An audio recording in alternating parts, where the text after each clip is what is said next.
Across the course of the Ashes, we've been working in partnership with Charles Tyrwhitt. If you want to start the year wearing something sharp, Charles Tyrwhitt has a collection of smart casual menswear, all now with an extra 10% off their current sale using the code Wisden10. That's code Wisden10 to get an extra 10% off their January sale. Hello and welcome to the Wisden Cricket Weekly Podcast. I'm Yazron, and with me today over Zoom is former England batter Mark Butcher, features editor of Wisden.com Taha, Hashim, and the managing editor of Wisden.com Ben Gardner. Well, guys, we finally got a competitive test to savour with Jimmy Anderson and Stuart Broad blocking out the final couple of overs of the day to secure the draw and avoid the whitewash for England. Before we start, I'm just going to read out an email from Shervo, our listener, who only started watching cricket at the end of the 2018 summer. So he sent this in off the drawn New Zealand-India test at Kanpur last month, and he reminded me that that email is equally applicable for this week's show.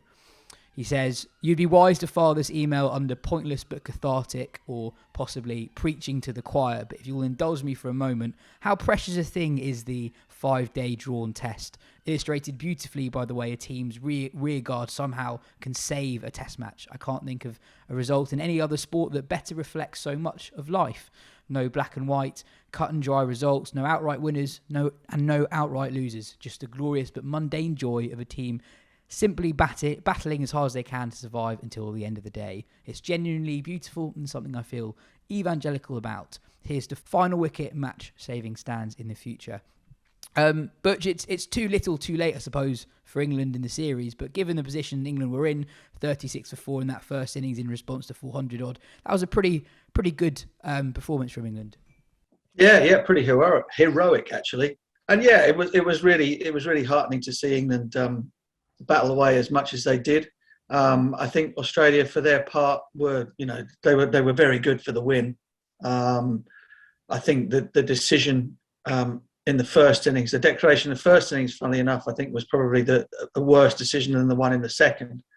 They were flying along in that first innings. I didn't understand why they just didn't make as many runs as they possibly could first time round, even if they batted into the next day, just simply because you make the follow-on target that little bit further away, and you also leave yourselves with less to do should you have to bat again second time round. So I thought that was the error more than the declaration on the fourth evening.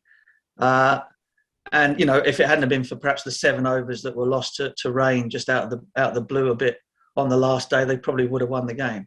But terrific fight. Great to see Zach Crawley make some runs at the top of the order.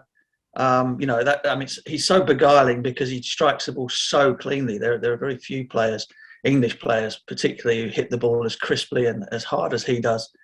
Given some more tweaks with perhaps his positioning at the crease and his sort of back shoulder getting involved too much and bringing the bat across the line. I still think 3 is his natural position for England. At the moment, they need someone at the top, and that's where he'll play for the moment. But that was terrific. Jonny Bairstow was quite extraordinary as well. And there are lots of great stories in it. I mean, how many of the team that have played in that game will end up playing at Hobart is something that remains to be seen, because they're not in good shape going there. But it's terrific that they're not going to lose it 5-0. Ben, that final day was arguably the best day of the series. England batting the whole day. They looked in a pretty strong position, with Australia needing 6 in that final session, and Australia still nearly pulled it off. Genuinely excellent batting, genuinely excellent bowling. There was that Cam Green Yorker to Crawley, that Cummins double wicket maiden. Just an excellent topsy-turvy day of Test cricket. Yeah, I actually thought, 6 wickets feels like a lot in a session, because it would be a lot if you were none down. But I think when you're 4 down and you have England's tail, 6 wickets feels quite achievable, especially when you have the second new ball. Cummins' spell with that second new ball was incredible. I don't think I've ever seen him get that kind of in-swing into the right-hander. That felt like a new thing for him. But yeah, it had so much kind of ebb and flow, to use that cliche. And it felt a lot like that SCG test last year, actually, which India drew to set up their series win at the Gabba, in that you had sort of a young player come out and stroke it all around the ground. I don't think there was quite the feeling this time that England might have a go at chasing it down as there was last time, but still it was that was a lovely passage of play. And then Australia came back into it, and then England just about held on at the end. But Butcher's right to point to the rain delay on the 5th day. In terms of because it was heroic from England, and they did fight really hard, and it is really good that they were able to gather themselves from, the rubble of what has been a pretty dispiriting, often depressing tour where loads has gone wrong for them. But I think one of England's failings in some ways, and you can probably go back quite a long time with this, is how much they've looked to heroes to kind of drag them out of situations, and have felt that if they have, if you look at the whole Trevor Bayliss era, for example, that was set up by picking as many match winners or players who you could ask to be heroes as you could, and hoping that one of them would win you the game. Whereas a lot of other teams just pick players who they hope will contribute, and then that builds to a test match win in that way, rather than wanting heroes as such. Sorry, what do you mean by that? What do you mean by picking heroes? Surely you want match-winning heroes. Well, I mean, I think you want players who can sort of perform consistently, rather than having there was a line, I think, I can't remember which test it would have been, but a few years ago when England needed quite a big last-day chase. I think maybe the South Africa series, the first of the South Africa series, and I think it was maybe Stuart Broad in the last evening or the fourth evening said, we need someone to stand up and be a hero, and then we can chase down 300. And it's okay, you can chase 300 down by having someone score 150, or you can chase 300 down by having 6 people score 40, and that doesn't really seem to be how England they do seem to pick. They we like having players who Crawley's innings draw so much focus because it's a glorious 70 odd of them that can mask a lot. Does that make any sense or not really? No. Yeah, it makes some sense. I guess you compare the type of all-rounder Stokes is, the type of all-rounder Cam Green is, or might become. Cam Green is very much does the basics right, etc. Solid. As the ball just hits the top of off stump, etc. Whereas Stokes is quite a reactive bowler, and quite often as a batter, he's quite reactive as well. Well, I made Taha. I know he wants to come in, but I kind of made this point on commentary during the Test match that England's batters in particular seem to fare much better when the task is laid out in front of them in very certain terms. They're very good at colouring in the picture, but not so good at drawing the outline. So first innings, it's very difficult for people like Buttler and Stokes, etc., to just go out there and make runs when there's nothing else in the game. You have to set it up. England tend to be mercurial. They have players that will do. Stokes himself is the exact epitome of that. He will do something utterly brilliant, win the game all by himself, or just kind of not feature at all. And there are a lot of guys whose performances are like that over long periods of time for him. Yeah, and the point was also going to be that it was a heroic effort, but it was aided by obviously a couple of decorations, a bit of help from the weather. There was that strange patch on day one, which feels ages ago, but when Steve Smith kept running from the field as soon as it started spitting to basically because he didn't want his bat to get wet. And you think Australia would have quite liked a couple of overs more at the end of the Test match, but they ended up not getting those. But this as that final day was great, and it was a great moment, and it does show what I've quite often said is Joe Root's best trait as Test captain, which is to hold a team together. Like other England teams and England tours would have disintegrated by this point, and to be able to show that kind of battle from 36 for 4 is heartening in some ways, but it also doesn't. I don't think anything is especially solved. I mean, Zach Crawley's is just one innings. We need to see quite a lot more before we can be convinced that Zach Crawley is, the 10-year Test opener he looked a couple of years ago. And I guess Bairstow is the big positive in that is as well as he's played maybe ever in a Test match. But I think England's bowlers still didn't look hugely threatening.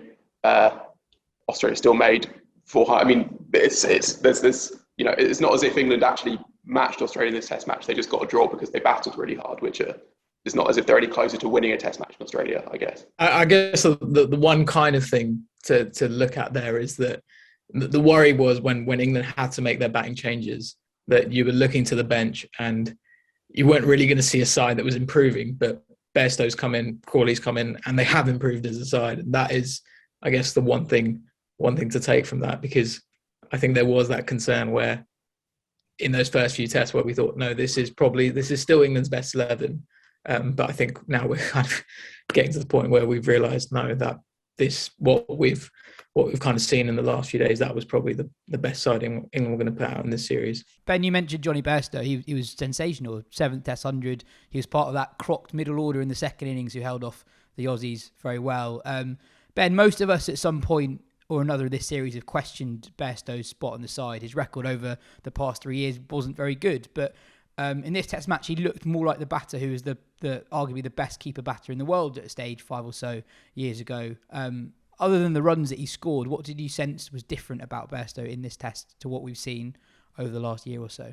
I know it's a tricky one because there's quite a lot of facets to that period where he's not scored very many runs. In that, to begin with, it kind of, because obviously whenever someone falls out of form, because he was in such good form at the start of 2018, he was probably almost level with Joe Root as England's best batter at that stage, with 200s on that tour of Australia and New Zealand. And so then it didn't quite catch attention straight away that he was struggling for form. I think England pushed him up to 5 at the start of that summer, I think, and that's when it sort of started tailing off. It was also when he got promoted to open the batting. And then, so you kind of think, okay, he's been messed around, he's been asked to do something in another format, and maybe those things have made him lose form, maybe he can get it back, and then he just kind of didn't get it back. Even last summer, when he looked a bit better than he has done in the past, there still weren't those big scores. I think he was dismissed 5 times last year between 28 and 30. So it kind of seemed like, okay, maybe he's made a couple of technical things, but actually maybe it's the other thing that's gone now. He now can't sort of do it for long enough to be the player that he once was. And also, he's 32. Is it worth investing in a player who, like, England have already invested a lot in? I mean, but this was just brilliant, basically. I mean, there was so much pressure when he came in. I know it's a dead rubber, but like, it really did feel at 36 for 4, even with the time loss on day one, that we were headed for a 3-day finish, that England were going to be 70 all out again, and then asked to bat again, and then not very much better in the second innings. I mean, they were on 36 for 4 for 70 balls. Scott Boland, I think we're going to come on to a bit more, but he was bowling brilliantly. All the Australians bowling brilliant. There was absolutely no let-up. And I think what was really impressive as well was how well-paced the innings was. He actually spoke at the end of that day about how you have to earn the right to put the pressure back on the other team. And he was sort of 15 off about 45 or something, and then started sort of slowly moving up through the gears. And then when Stokes got out, was, smashing sixes as we kind of have seen him do in white ball cricket. And these were really tough conditions as well. I mean, the SCG pitch, when you look at, a drawn test in any conditions, you wonder if the pitch has been a bit flat, and the SCG pitch has often been a bit flat. But while I think possibly there was quite a lot of movement with the new ball in that first innings, and that maybe dropped off just about when Bairstow came in, but then the up and down bounce was reasonably severe, actually. I mean, obviously he got hit on the hand, Stokes was getting hit loads, and he wasn't dropped in that whole innings, I'm pretty sure, and that one time he was hit on the hand was the one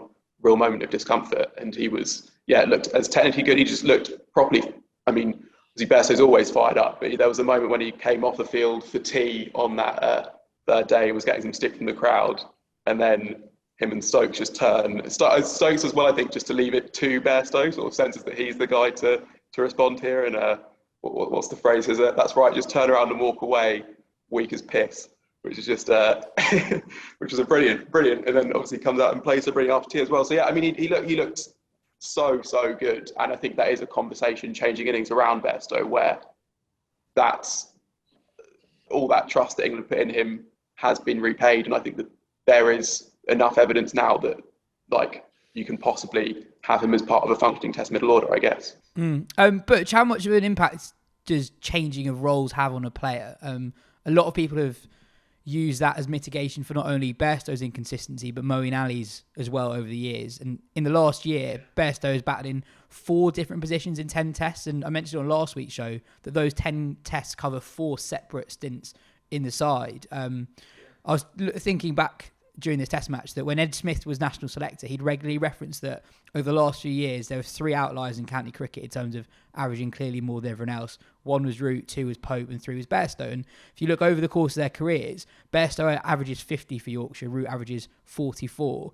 A few years ago, Bairstow was the best keeper batter in the world. Not long after that, the gloves were taken away from him. He was promoted up the order. Do you think England will rue how they've used him recently? There's lots of stuff going on there. Part of the reason why Jonny Bairstow had the gloves taken off him was because England couldn't buy a run in the middle order. And quite rightly, Jonny Bairstow, in my opinion, at that time was one of the best 2 batters in the country, and the other one was Joe Root.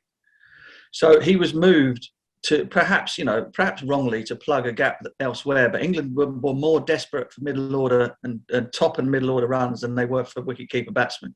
If you think about the one thing that we have an enormous surfeit of in the country, it's wicket-keeper batsmen. And, his reaction to that was I thought was slightly disappointing, because I know he desperately wanted to keep wicket, and there was, there's that whole tug about his old man and all the rest of it.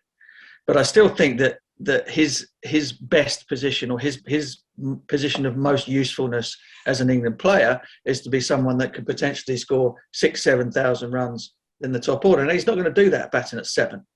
It was a waste. He was a waste at number 7, and that's why he was moved. And I kind of, I understand why people are upset about that and say that it messed him around.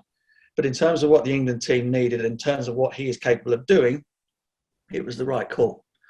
And then all of the other moves around is basically that all stem from the same thing, whereby Joe Root wants to bat at 4. You've got problems with numbers 1, 2, and 3. Ben Stokes has ended up at 5 instead of 6. People are being moved, shift around to cope with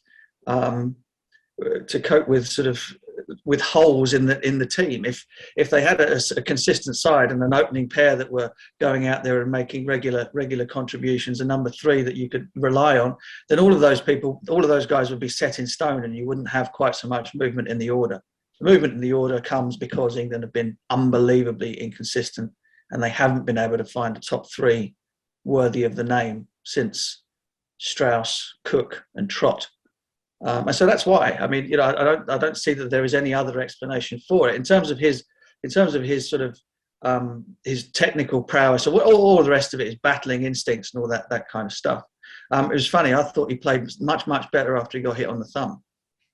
I got a text from AR Butcher saying, "Hey, you watch how straight his bat's coming down now, that he can't choke it so hard with that bottom hand." And it was true. He actually, from the moment he got hit on the hand, he sort of went through the gear, played absolutely beautifully. And I'm really pleased for him, because he's a sensitive soul, but he's a lovely lad, and he is so desperate to play for England and do well for England. And hopefully that's the start of bigger and better things. And I'd love to see him regularly be top 5, top 6 in that side, because I think he's one of the best we've got. Numbers don't reflect it at the moment, but I think they will if he gets his head around the fact that that's where he belongs. Just on what the effect on moving up and down the order has on a player. I mean, that's something a lot of people who haven't played the game say can affect a player. You obviously did. What impact does that have? I don't know. It depends on how you see yourself, really. I suppose I was an opener. When I got picked to play for England, I opened the batting for Surrey. But I much preferred batting 3 for England. And it didn't bother me in the slightest if I had to move, because making runs is making runs. But if you're looking at a career path, a career choice, obviously you're going to have a preference as to where you go into bat. But I think the difference between 5, 6, and 7 is kind of marginal, depending on what your other duties are. So, for example, when Jonny was moved up to number 5 and he was still keeping wicket, and Josh Buttler was in the side at number 7 and not, I was kind of like, well, that's crazy. You might keep for 150 overs and then be in the 15th over of the game. Your legs are tired, your brain's fried, and you've got to go out there as a top order batsman with the energy and focus to be able to make regular hundreds. Now, you're much less likely to do that if you've had to keep wicket as well. So, the roles that you have to play, Ben Stokes, if he's going to be... So part of the reason why England very rarely ever think about going in with just 4 bowlers in a test match, number 1 is because they're not sure that the spinner's good enough to do that. And number 2 is because in that case, your third quick is also having to bat at number 5. Now, Ian Botham used to do it, back end of his career, but Ian Botham was Ian Botham. It's kind of... It's a lot to ask of players to go out there and to be that involved in the game and that pivotal to the fortunes of your team. So, it's all very well to have all rounders, but you have to look at where you want them to add the most value. And for me, Jonny Bairstow adds a damn sight more value as a batsman in this particular England setup than he did as a batter-keeper batting at number 7. This is the thing, is like with what England do going forward, I'm always trying not to think about it until after the 5th test, because it almost seems like something will happen in that test that makes the conversation change again, and also because it is just so it is just so hard to figure out right now. I mean, Bairstow, his record in the top 5 is so much worse than it is between 16 when he's batting at number 8. Well, it's because it's easier. Yeah, but it's you know. Yeah. So if somebody you think is that good ends up batting down at number 7, you put somebody less good in at number 5. What do you think the returns are going to look like? Not very good, which is basically what's been happening. Is there possibly an argument that because I mean the main technical struggle in the last few years has been with that straight ball, and therefore with his defence in particular, that is just kind of not solid enough to regularly keep out a ball that's like pretty well bowled on stumps. Yeah, basically, yeah. So if he is just if his thing is that he's not a player with that good defence, but he is a good enough stroke maker that he can, you know, if he's given the opportunity to play lots of strokes with freedom, which you'll get at 6 and 7 now at number 5, maybe that is the argument to play him at 6 and 7. Well, but then but in that case, Ben, then the entire team wants to bat at number 6 and 7, doesn't it? The entire team would rather bat at number 6 and 7 than bat at numbers 1, 2, 3, 4, and 5, where it's a bit more difficult. I mean, that's just, you know, that's the art of the game. That's kind of what happened, though. Straight ones, you know. To be honest, though, but that's kind of what England's problem has been for the last 6-7 years. You had like 4 or 5 blokes who all wanted to bat at number 7, number 6, 7. Correct, and so you know this speaks of the problem that England have got, in my view, in that everybody would rather do the easier gig.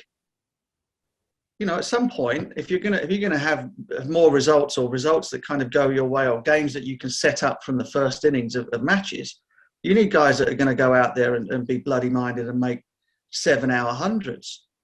Do you know what I mean? That's kind of the point, and this is kind of why England have a batting lineup that is capable of somebody playing an unbelievable innings from time to time, but the rest of the time you get knocked over for less than 200. You need some nastiness, some blokes who are willing to go in there and kind of dig out runs, and not just make runs when it's kind of either when the situation has been laid out in front of you and there is nothing else to do, or when the conditions are so lovely and straightforward you can go out there, put your foot anywhere and smash the crap out of it. Yeah, I guess Bairstow's bloody-mindedness manifests itself in a different way to that. Even when he was at his best a few years ago, he was generally quite a counter-attacking batter lower down. He's never really been someone whose hundreds would be based off a particularly solid technique. He's been looking to take the attack to bowlers, and batting at number 5 or number 6. That's perfectly fine, isn't it? I mean, I just wanted to say that there is something quite remarkable about talking about a guy who's played 80 Test matches. Just scored a century, and you still don't really know where he should bat, whether he should be a Globman or not. I mean, I think it's still you can't help but find that slightly funny. Yeah. Well, Ollie Pope's probably going to keep wicket in the next game and bat 7. So I mean, it's just, you know. The other thing is as well. Sorry, just on looking at post Hobart and why it's been so difficult is that, you know, all now of Milan, Root, Stokes, Bairstow, and to some extent Buttler are going to have reasonable claims to having like justified their place in that top 7. And then you're looking at an England team who say they need sort of like a reset in Test match cricket, all of whom from, you know, 3 to 7 are age 13. You've got Bairstow then there in that kind of plum position where you might put in a young player and he's 32, but that might be where he's best. It's just like, I'm not saying that means that's not the way to go. It might be the way to go, and you have a couple of years, and that is a pretty solid middle order, possibly, even though it kind of hasn't been already. It's just such a complicated dilemma, and that's why I'm trying not to think about it so much until there's a bit more space to, I guess. Yeah, let's save that conversation for after Hobart. Taha, let's talk about someone whose career has been so intertwined with Bairstow, the other JB, wicket-keeping white ball great, who's had a complicated recent relationship with Test cricket. Jos Buttler, he picked up an injury in this Test match. He will miss the final Test of the series. Do you think he's played his final Test? I think it should probably be the end. How many Test matches is that now? I mean, it's definitely more than 50. I wrote ahead of the series that I thought he could actually have quite a good one, just because. Sure, I mean, both sides. I mean, Australia obviously slightly more well prepared. Quite a few of their batters played Sheffield Shield, but, you know, you look at Steve Smith, David Warner, the Australia Quicks. They were also coming off the T20 World Cup. England were obviously quite underprepared, and I thought just the way Josh Buttler had been batting in T20 cricket, I know that is obviously the argument doesn't work that translates directly into the longer form. We know that's never really the case, but just mentally he looked in a good place, in a way similar to how he might have been when he'd done so well in the IPL a few years ago and then gone straight into Test match cricket and just had that sense of freedom with the way he played. I thought there might still be some of that, but he's just had such a poor series, and just kind of looked, as each match has gone on, it's kind of just gotten worse and worse for him. You know, he did start off all right with the bat in the first test, but then when he started dropping catches behind the stumps, you could kind of see it just influence the way he was batting. And there was, it's just looked at, we've been watching a guy who just doesn't seem like he's had much clarity in the way he's kind of thinking about the game. And we saw that with the shot on Boxing Day off Nathan Lyon. I think he probably knows himself that he's had so many chances. We were talking about Bairstow earlier, and the argument has always been made that, you know, England brought in Josh Buttler at number 7, like Butch was saying before, not to keep just a player at number 7. And that is indicative of really wanting a guy to succeed. And England have really wanted him to succeed. He's not really been dropped since he's come back since 2018. He's obviously missed tests through rest and rotation and all that kind of thing, but he's been pretty much the first choice guy there, first as a specialist bat and then as a keeper. So the opportunities have been there for him. He's not been as bad as a Test cricketer as people have talked about him. I think he's done all right. He's played some pretty important innings, played some really good innings. But I think it just feels like the right stage now for England to move on, to give someone else a chance. I think he's probably played his last test. Yeah, he's had quite a weird series as well, I think, because he actually looked really good in the first innings at Brisbane, playing that counter-attacking knock there, and he nearly helped England to a very unlikely draw at Adelaide. I guess I can't remember which coach it was, but I think it might have been Ramprakash who said that is actually him just playing normal test innings is where he seems to struggle the most, kind of what Butch you were saying earlier about a problem that quite a lot of the England team have. And yeah, I think you're right. I think he's done okay, better than I think he's often made out. But I've always been a bit sceptical about how he'll do in Test cricket, mainly because he actually played quite a lot of first class cricket before he played Test for England whilst he was in white ball regular. And there was not that much there to suggest that he'd carry what he does against the white ball over to the red ball in international cricket. I mean, I looked at this up today. So for Somerset, he averaged 31 in first class cricket. For Lancashire, he averaged 31 in first class cricket. And for England, he averages 31 in Test cricket. How many hundreds? Did you see how many hundreds he'd made first class cricket? Not that many. More than he's done in Test cricket, but not that many. And just one thing I thought was quite interesting in this Test match was when Pope took the gloves and did decently, by the way. Just like the energy from behind the stumps was just something that was missing. And I think that's not always something that Buttler has provided that before. It's just that has noticeably declined as the series has gone on. Yeah. Sorry. Just in terms of defending a bit this series, because he's got a not out in there, right? Like he was not out when England were 68 all out. So he's had 3 failures, one good innings in the first innings, Brisbane, and 1 really good innings. I mean, I think a lot of people are just quoting his average, forgetting that he faced 200 balls for 26, batting to save a Test match. Like that doesn't help your average much, but that was a brilliant innings.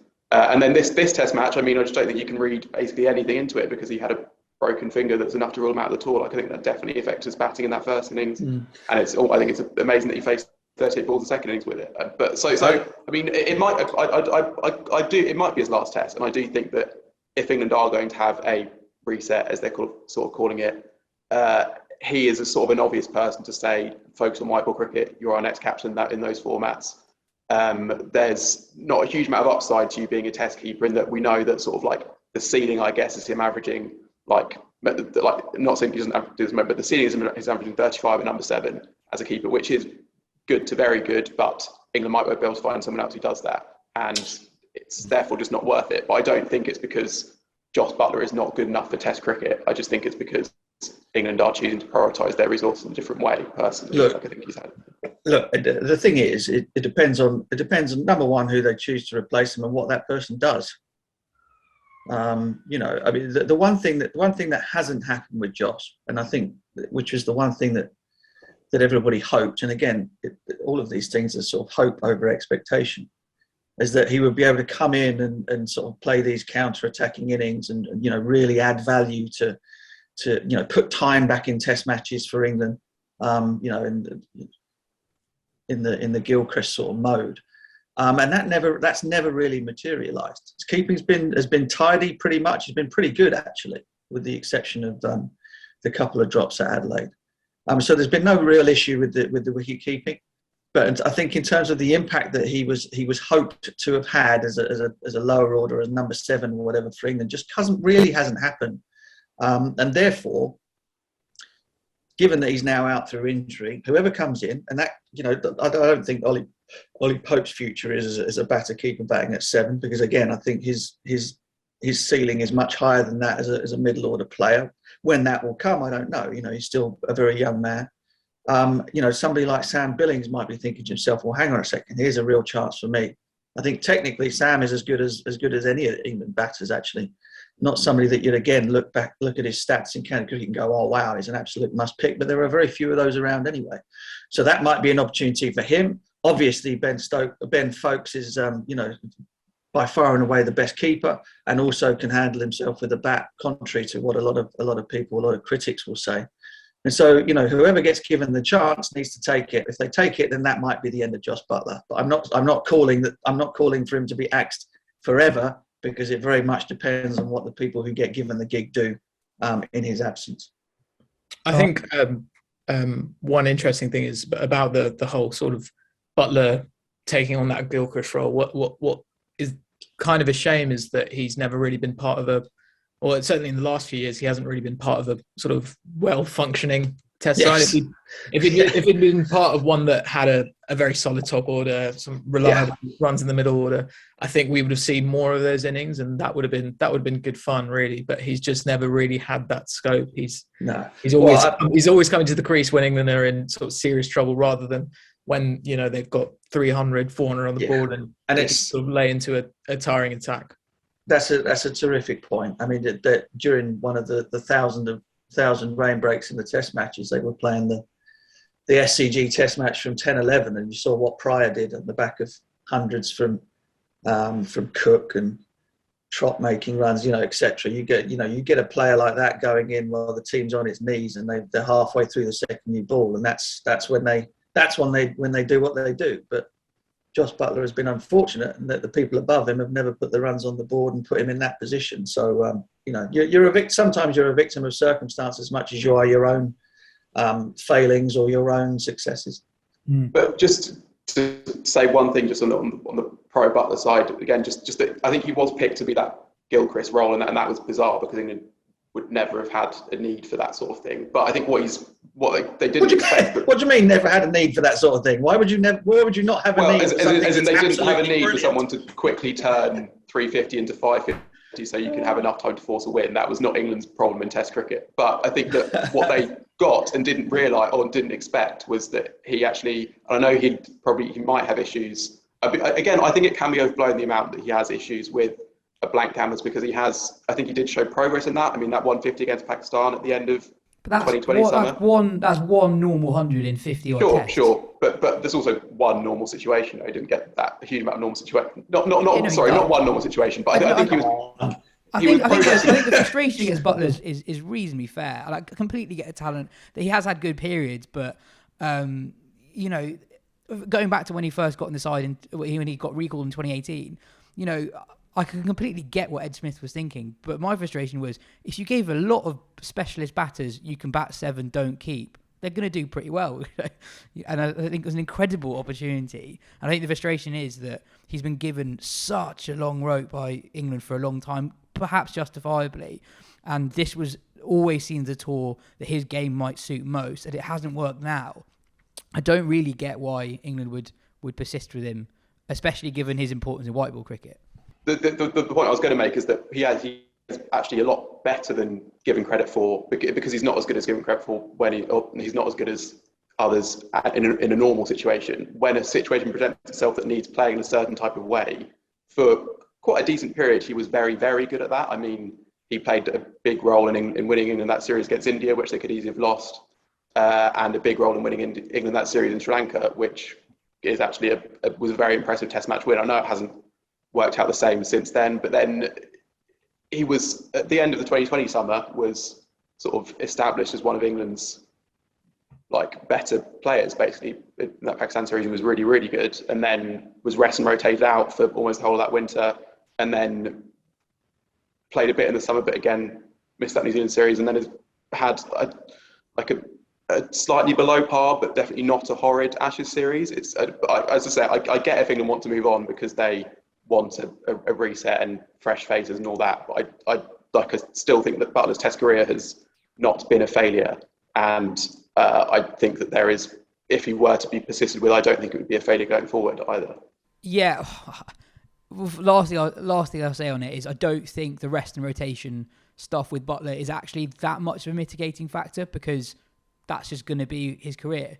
So he is going to play IPL. He's going to play loads of white ball cricket. It's not really. It's a defence for. It's a way of understanding why he hasn't done as well as we might have expected him to. But that is just, unless he suddenly stops playing a lot of white ball cricket that we just take for granted he's going to play, that's always going to be an issue. Ahead of the final test, by the way, as we've kind of mentioned, Sam Billings has been added to the squad as cover. Reasonable chance he keeps at Hobart, given that Bairstow's got a sore thumb, and Pope, despite doing well with the gloves at Sydney, doesn't do that often in county cricket. But Zach Crawley scored 77, the first half century by an England opener this series. Can you explain Crawley to me? Because I think, and I hope I'm wrong, I personally think we might get too excited by these flashes of brilliance from Crawley. Ian Chappell on TMS called him the future of England cricket during this knock. Because the reason why my opinion on Crawley hasn't really changed after this innings was that we know that he's amazing against high pace and pulling high pace on bouncy pitches.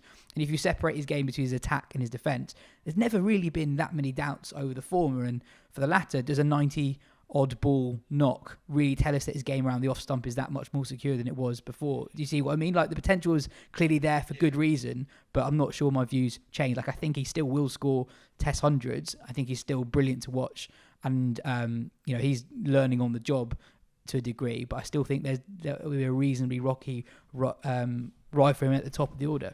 Yeah, well, he's young, isn't he? He's a very, very young man. He's played quite a lot of first class cricket, but not a massive amount. English players tend to blossom and find themselves much later than their counterparts in other parts of the world. And the things that he's very good at kind of outweigh the things that he's not so good at, I think. And that he will only get better at that, because being a test player as to not being a test player is quite a strong motivator for working on stuff that you're not very good at. And he is not the sort of lad that's going to kind of be, if he was a shrinking violet, if he was somebody that was just kind of happy to wear the cap every once in a while and kind of just to be able to say that I'm an England player and walk away, he wouldn't have been caught saying, I'm due to get 100 in the Sydney Test, or I'm capable of getting 100. Here's a guy who backs himself. And if you are seeing him for the first time, as a lot of the Australian commentators were, Chappelli, Mark Taylor, or whatever, you are going to be beguiled by the way he strikes the ball.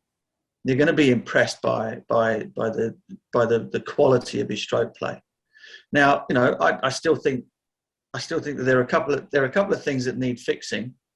And they shouldn't be that difficult for an athlete of his talent. He's an incredible athlete, moves brilliantly, catches brilliantly at slip. So when you're talking about, micro movements and managements of your setup and the way that you present the bat face, it shouldn't be difficult for somebody as good as he is, or as talented as he is, to make those adjustments, to make himself more consistent. To make the ball around off stump not look like it's going to get him out at every turn. And so, that is a case of come back from the Ashes, play at Hobart, might make runs, might not.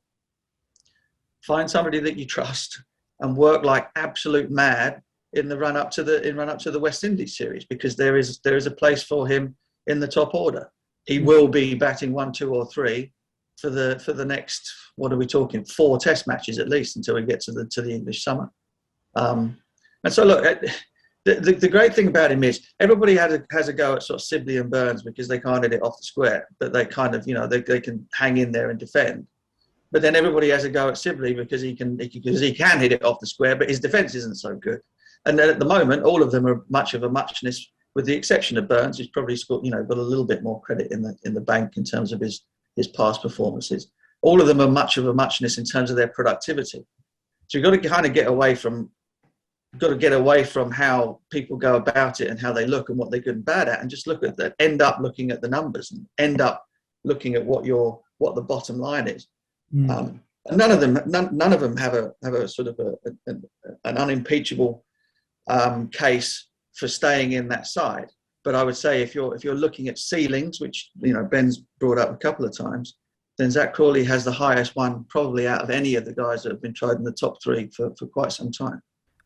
We had one question from a listener called Luke who asked, Zach Crawley to me looks more like a middle order player than an opener. He has all the talent, has all the shots. Should he be another one who should bat 5 or 6?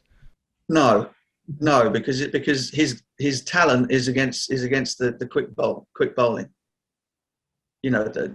Traditionally, and again, it's difficult to talk about England in traditional terms because so often numbers 5 and 6 are having to do the job of number 3 and 4 anyway. But traditionally, you want somebody in the thought mode who not only is a terrific player against the quick bowling, but is brilliant against spin. Those are the attributes you want for guys batting at 5, 6, and 7. So no, I see him as a number 3. I think I see him as a sort of a Ponting type player. But that requires some real work around your judgment around off stump. She talked a lot about off stump guards, all this kind of stuff. First innings, he didn't change anything between the first and second innings in terms of his setup. But in the first innings, every time he moved, his first movement took his head that far outside the line of off stump, and he just looked like he was going to get out every ball.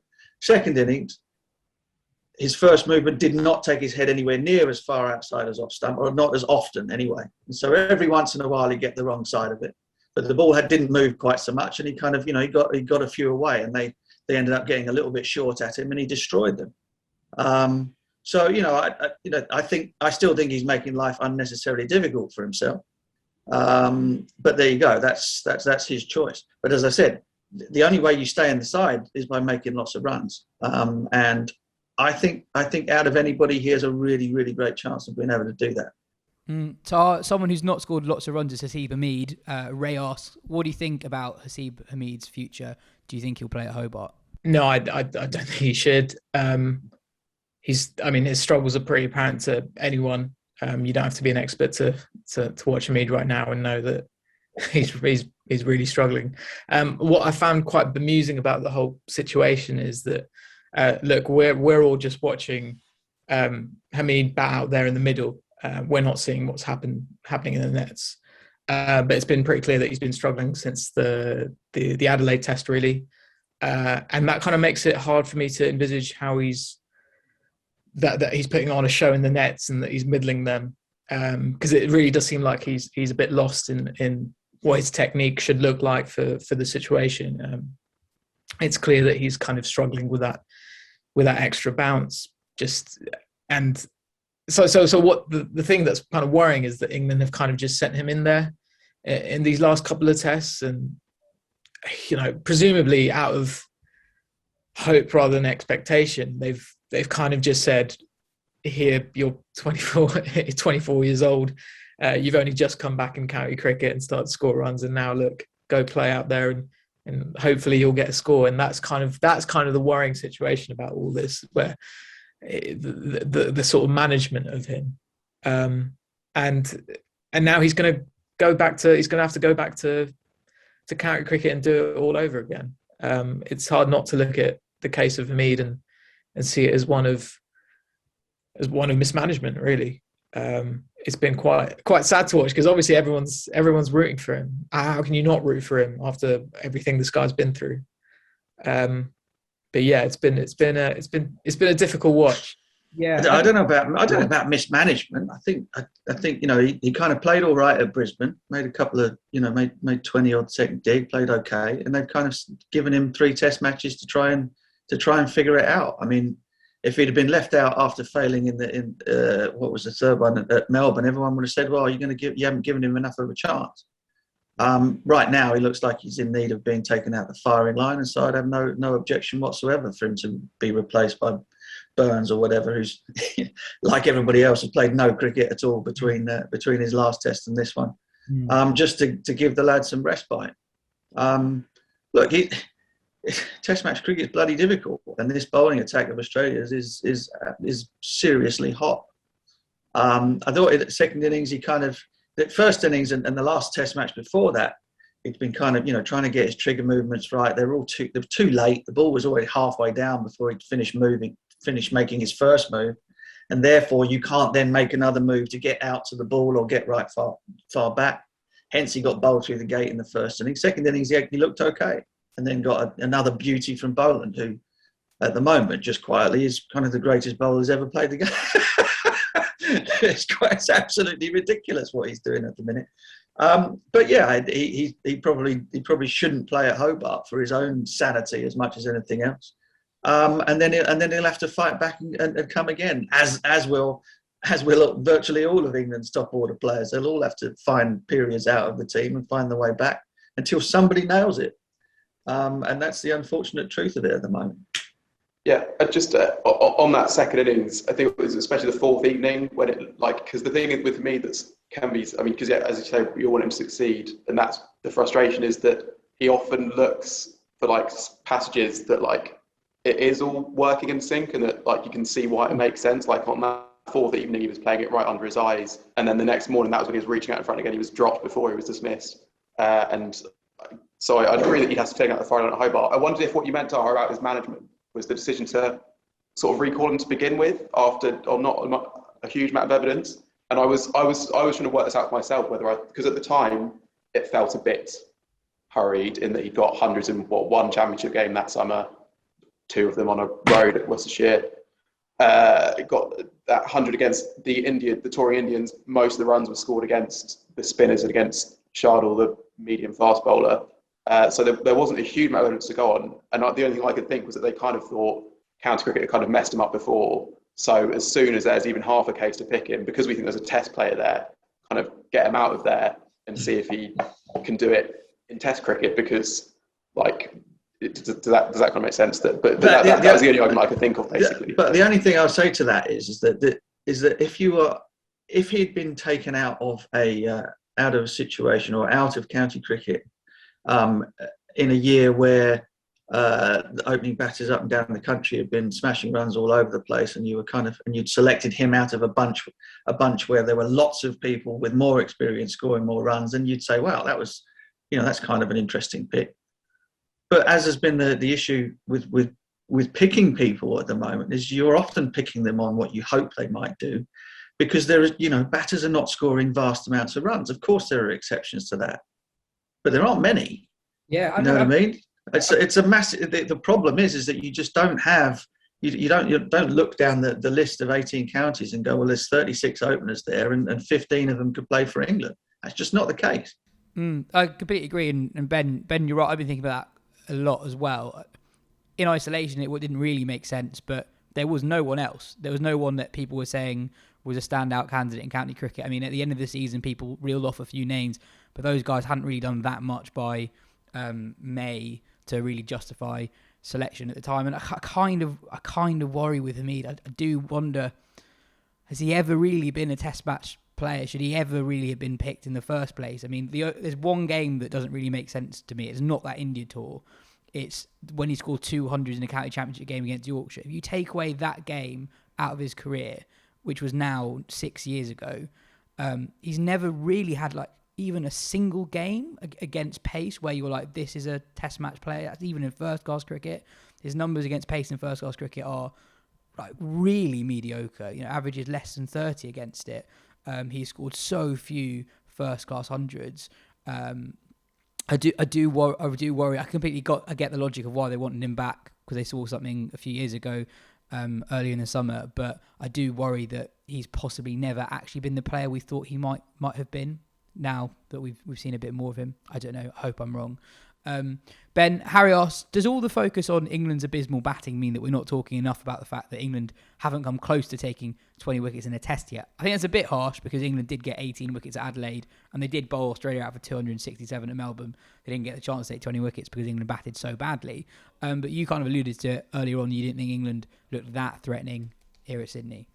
No, I guess also, I think some of the focus is taken off the bowling by the fact that there are people who aren't here who would have made a difference, I think. Like, it's hard to say that, I mean, if Ollie Stone and Jofra Archer were here, it would be a much different proposition as an England test attack. And I mean, it's also hard because a lot of the guys haven't bowled that badly, but I think they're all doing the same role in attack that needs people doing different roles, I think. That was probably especially true at Adelaide.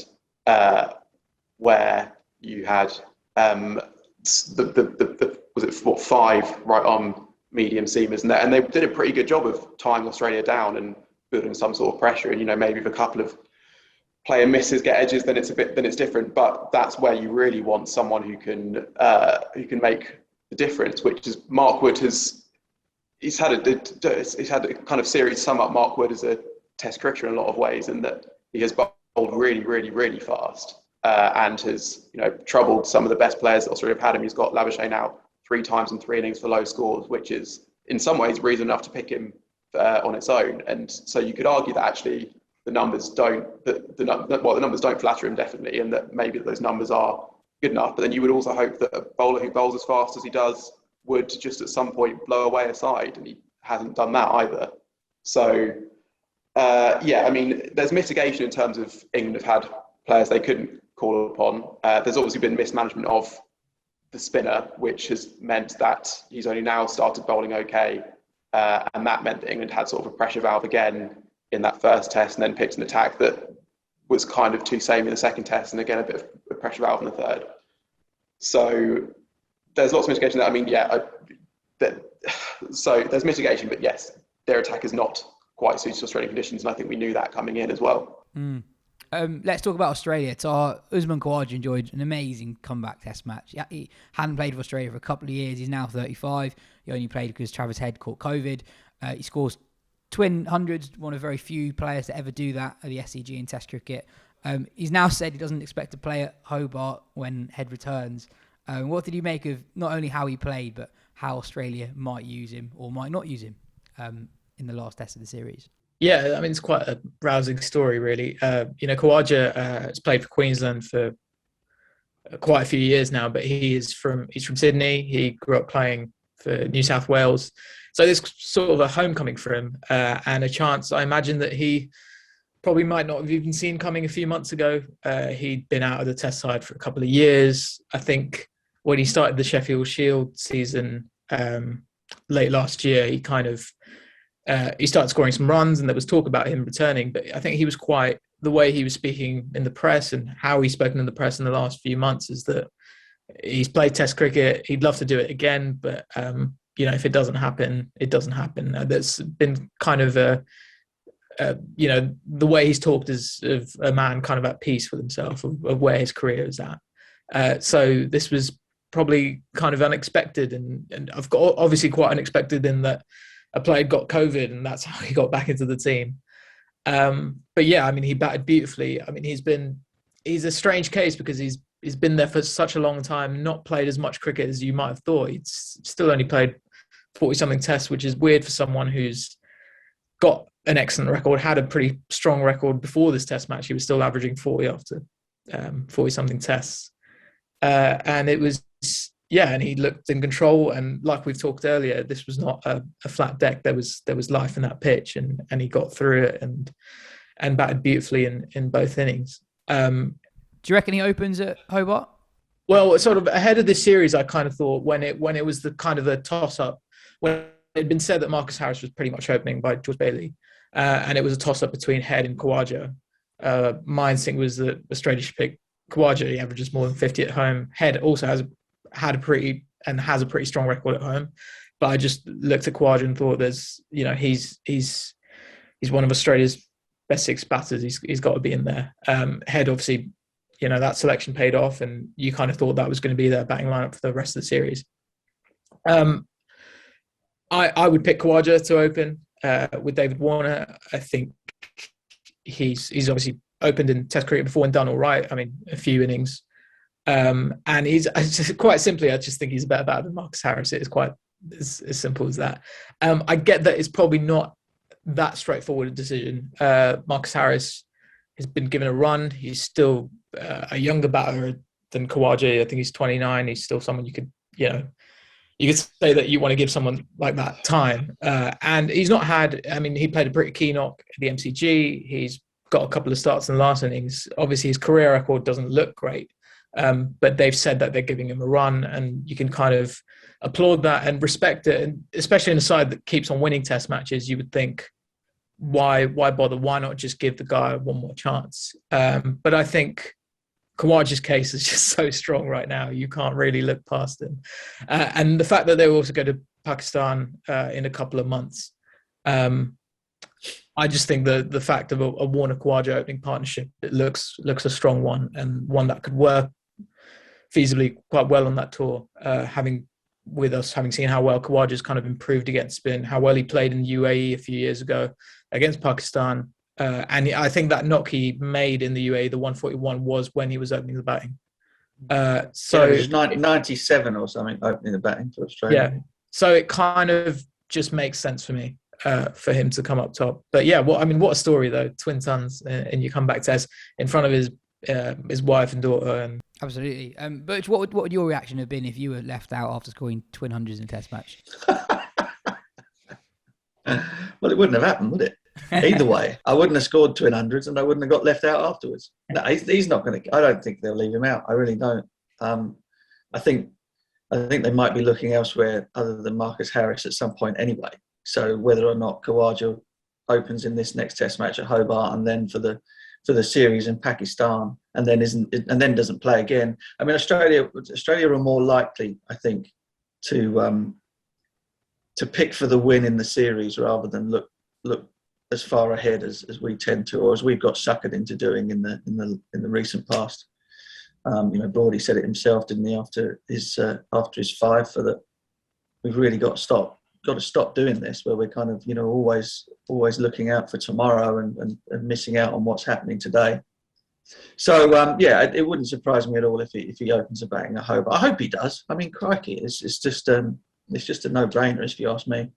I always find it quite funny when Broad says that, because I'm not sure there's been an England cricketer in the last 25 years who benefited more from England looking to the future than Stuart Broad at the early stage of his career. But anyway. No, probably not. But I mean, the interesting thing about that is that when Stuart came in, he kind of made an impact, didn't he? I mean, there's a big difference between looking to the future. So put it this way. You've got a functioning top 6 that scores a lot of runs, right? And then you have a retirement or whatever it is, or somebody gets into the top of the order. The other 5 guys continue to churn out the runs, and therefore you pick a 23-year-old opener or number 3 or whatever, and you give him 10 Test matches to find his feet. Meanwhile, the team continues on its merry way and is winning and is a functioning unit. And under those circumstances, it's fine. But under the circumstances where you just you can't score any bloody runs, bringing in young players to the slaughter in a team that is really struggling kind of does nobody any good. Does the team no good? And it does the young player no good either. Ben, is Scott Boland actually properly good? Yeah, I think he is. I mean, I don't know how much Test cricket he'll play for Australia still, even though I think he is really good. I mean, he's just so accurate. He's barely missed his length like all series. It's freakish, really. So he was one of the main architects of that spell of 70 balls for no run in the first innings, and bowled really well on the final day as well. It's just. I think it's interesting seeing what that says about the Sheffield Shield compared to county cricket, because you were saying before we went on air that it's been sort of he's talked about as the guy in the Sheffield Shield that is sort of cut above, ready for Test cricket, and we've seen that sort of bear out when he comes into Test cricket and is but bowling in the 80s, not missing the spot, attacking that top of off, can't get away, he's taking loads of wickets. In English cricket, that guy, the English Scott Boland was Craig Overton, really, for so long. People saying this is the guy that deserves another crack at international cricket. He's You can't get him away. He's pretty brisk. He's a cut above everyone else. And then you see him come in as he did in the summer, and he's actually high 70s, no quicker than he was the first time round. He's decent. Like not saying Craig Overton's an awful bowler by any means, but the gap between him and Scott Boland, I wonder if that's kind of the gap between county cricket at the moment in the Sheffield Shield, and that's interesting, I think. But yeah, he's been absolutely brilliant, and I think it was that you wondered if in the third test if that was just a freak, that 6 for 7, and I mean obviously his test average is probably going to end up a little bit higher than what it is at the moment. Yes, but it's not as if I think it's as low as it is for a reason as well. I think. Yeah. One of the things with comparisons between the Shield and county cricket, and this goes back for forever, is that your margin for error in England is much greater than it is in Australia, and so therefore, supreme accuracy has always been sort of like the number one currency.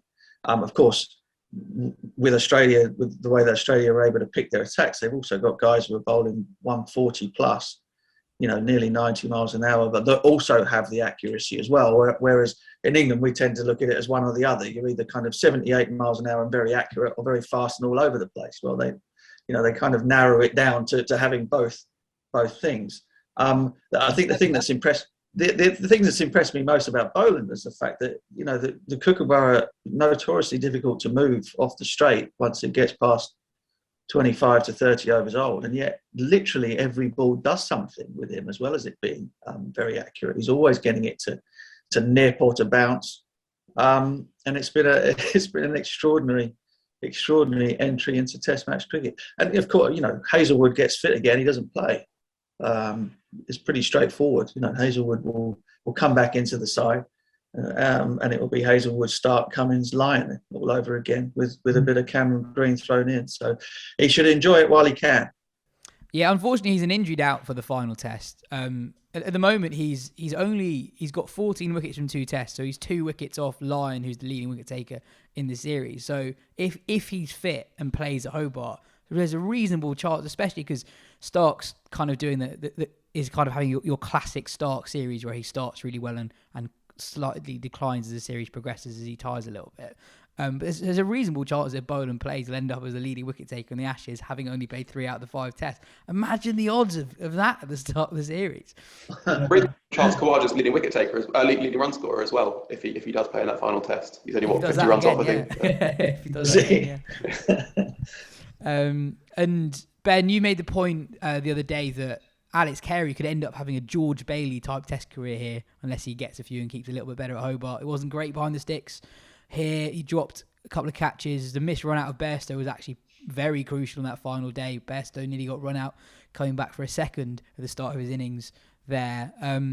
Carey's quietly not had a great series, has he? Yeah, I'm not one to talk about keeping technique and all that sort of thing, but a couple of prominent names have started to sort of raise concerns. Brad Haddin's talked about it, I think, on Australian radio. Jack Russell said on Twitter that it's something to do with his right leg not being strong enough, and that's a frailty that a lot of Australian keepers have, apparently. But yeah, I mean, he's not shown a huge amount with the bat, albeit he's not had a huge amount to do often. And I think, I mean, you talk about the declaration not coming early enough, and Pat Cummins has done a lot right as a Test captain so far. But I think when you've got a guy in a debut series, when people do focus on averages so much, as we've seen with the chat around Joss Buttler and his average, when you forget their innings, to then say, okay, you've got to just go out and smash from ball one, you're probably going to get like at most 12 runs here. And then he gets out on the first ball back, and that is going to make a pretty big dent in his average coming at the end of it. But having said that, there's not seen a huge amount so far. And so George Bailey obviously played in that 2013-14 series and played all 5 tests, and those were his only 5 tests. And that's one of the few 5-0 wins where you've had the team unchanged throughout, and to have a guy have that as his only 5 tests is a bit of a strange one. But I can also see him having a George Bailey type career, in that George Bailey was a brilliant white ball player for a while, and Carey has had a decent start in white ball cricket. I can see him being an Australian captain for a decent amount of time in that format. So, but yeah, Australia have other options. They have Josh Inglis, who people really like. They even have Tim Payne, to come back at some point maybe. So yeah, they'll face a decision on him anyway. But they do really like him. That's the thing. They see him as a potential future leader in all formats. They think he's good around the dressing room. They think he's a good personality. They think there's something there. So that works in his favour. But yeah, he's not had a great go of it so far. You do like defending underperforming wicketkeeper batters at the moment. But yeah, Taha. I mean, you do realise who Australia's national selector is right now, right? George Bailey. So what? Yes. Alex Carey, future national selector. Yeah. And finally, Taha, I'll go to you for this. Sam asked, most pre-series predictions were 3-1 Australia. If England win in Hobart, which is admittedly a big if, would this series not be as bad as everyone makes out? That's a huge if. Yeah, that's just a huge if. Will it be as bad as everyone's made out? Well, no. I mean, because I think there's ways. There's losing and there's losing, isn't there? There's kind of being in the game or being in the series. England have just not been in the series. They weren't in the game at Sydney at all. You know, for all that it was heartening and heroic and the rest of it, they weren't in that game. You know, they didn't bowl Australia out the first time. They gave away a lead of 122 in the second from 36 for 4. They didn't get anywhere near bowling Australia out the second time, and a 45-minute rain squall stopped Australia from winning the Test match, and that's as simple as that. And they've not been even close to being in the previous 3 matches. The team hasn't made 300 yet. You know, there's one for the people defending certain techniques of batting. The team hasn't made 300 yet, not once. If they were somehow miraculously, I mean, we don't know if Ben Stokes is going to play. If he does, it will only be as a batter. In which case, you know, the chances are England won't play a spinner. You know my feelings on that. I'm not going to go there again. And if England bat first, you can see it being over pretty quickly. Pitches tend to be very, very flat in Hobart. At least they were back in the dim and distant past. And so, you know, England might have a chance of making a lot of runs. They'll also point to the pink ball as being, you know, this is our big chance. But of course, Australia have won 9 out of 9, so they're bloody good with the pink ball, and we're not very good with the pink ball. It's just so all the omens are not looking particularly good. Just the question of how bad, or are England as bad as we think they are? To be a bit facetious, depends on how bad you think England are. I think even if you look back a year ago, you know, when, you know, things were looking a bit brighter, if you still asked anyone, even after that first Test win in India, how good are England, where are England in the world, you probably said not as good as New Zealand, Australia, India, probably best than all the rest. Since then, they've only played those teams, and okay, the gap's probably a bit bigger than we thought it was, and the gap has probably got wider in that time. But what we still don't know is how much worse. If they have actually dropped down the pecking order, or if it's just there's a big gap between the top 3 and then the rest of the world, and it might well be that they go to West Indies and win there. That could still happen. You know, England still do have good players, and they then have a decent home summer, and then actually you're like, okay. And then the other question is, how good do you think England should be? Should England be competing with those 3? Probably they should, and that's the thing. But it's I don't think it's anywhere near the 90s is the thing. No offense, Butch. England aren't near the bottom of the world. In the 90s, it was 3-2s we had in the 90s. We didn't lose 5-0. That's true. But in terms of world positioning, West Indies. No, yeah, absolutely. But we're bottom in the world now, aren't we? We're bottom in the world. We were bottom in the world in 1999. That's true. Bottom of the Test Championship. England team hasn't won. Hasn't won in the West Indies since 2004. I mean, that's another. You know, I'm sure we'll talk about that after the Hobart Test match. But that's another one where I've heard people say, "Oh, well, you know, we should send out a young side, an inexperienced side down there." Hell no. They'll get roasted alive out there, and you know, losing becomes a habit as much as winning does. Do not take the mickey out of going to the West Indies for a Test series. Absolutely. I think that is all we've got time for on today's show. We're doing an extra pod later in the week where we'll talk about South Africa's win over India at Johannesburg, and also Bangladesh's amazing win over New Zealand at Mount Maunganui. It's not going so well for Bangladesh in the second Test match. I think that will be done very, very soon. Ben and I did a YouTube video on that test match. If you want to hear our reaction to that, head there. As always, let us know what you think of anything we've said in the show on in the comments on our YouTube channel. Cheers, Taha. Cheers, Ben. Cheers, Butch. As I said, we'll be back later in the week. Thank you very much.